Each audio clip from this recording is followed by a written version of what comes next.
le branchage aussi, le branchage va consister tout simplement à, lorsque vous abattez, à faire baisser les branches. Hein, vous coupez, vous redécoupez de sorte à ce que les branches soient basses, de sorte à ce que lorsque vous mettez feu, cela puisse bien brûler. Parce que lorsque les branches, les arbres tombent, si vous n'avez pas branché, lorsque vous allez mettre feu, il est difficile parfois de brûler. Donc le branchage consiste tout simplement à diminuer, à découper quand même les branches qui sont tombées, de sorte à ce que ça soit plus basse et toucher le sol. Quand ça touche le sol, quand ça devient sec, lorsque vous mettez feu, ça va vite, ça brûle très bien. Donc tout ça, l'objectif du débranchage, c'est de permettre à ce que le feu puisse prendre et bien brûler pour faciliter les travaux à venir. Parce que c'est très important. Vous allez voir que les travaux à venir deviendront très difficiles si les travaux de base n'ont pas été bien effectués. Donc le branchage consiste tout simplement à baisser les branches, à les découper, de sorte à ce que ça puisse coller la terre. Et lorsque vous mettez feu, ça puisse bien prendre tout simplement. En général, on te fait l'hectare pratiquement au même prix. 50 000 ou 60 000, 80 000, ça dépend de la zone où vous êtes. Ça dépend de la zone où vous êtes.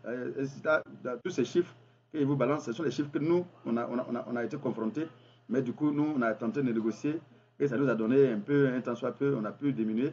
Et bon, on a eu le plafond. Mais je vous mets le plafond ici, je vais vous mettre quand même le prix, hein, le différent prix de sorte à ce que vous puissiez d'abord être déjà au parfum de ces prix-là. Maintenant, à vous maintenant de jouer les bons négociateurs.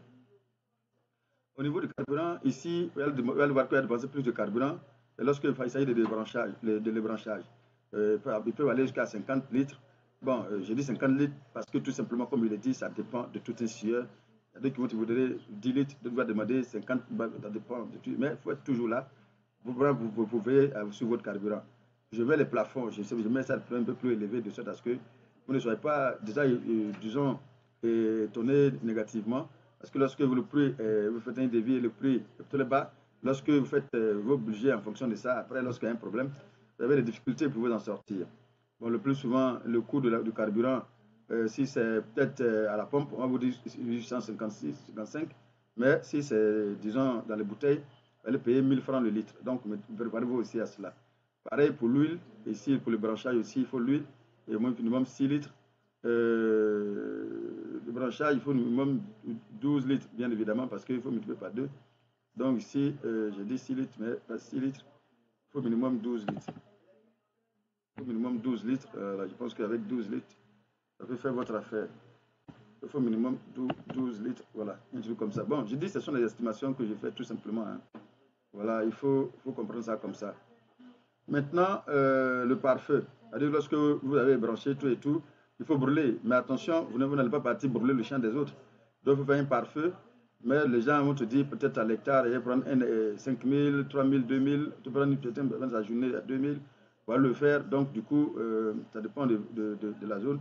Ça dépend aussi de votre niveau de négociation. Donc, là aussi, vous pouvez même aller jusqu'à 5 000, 4 000, 2 000, 3 000, ça dépend de votre niveau de négociation. Ensuite, vous allez passer aussi à ce qu'on appelle le brûlage. Le brûlage va consister à rassembler des gens.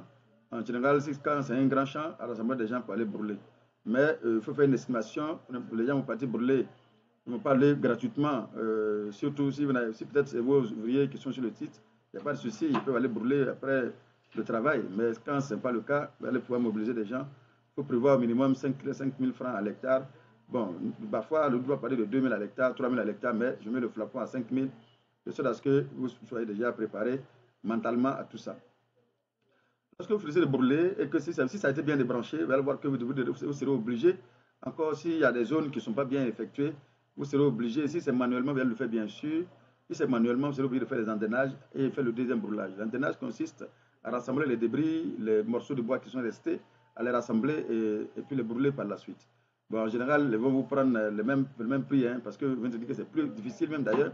Surtout quand le champ a mal brûlé, c'est très difficile. Parfois, ils peuvent aller au-delà même des 35 000, même pas au-delà de même 50 000. Ça dépend hein, du niveau de l'aspect de votre champ après avoir mis le feu.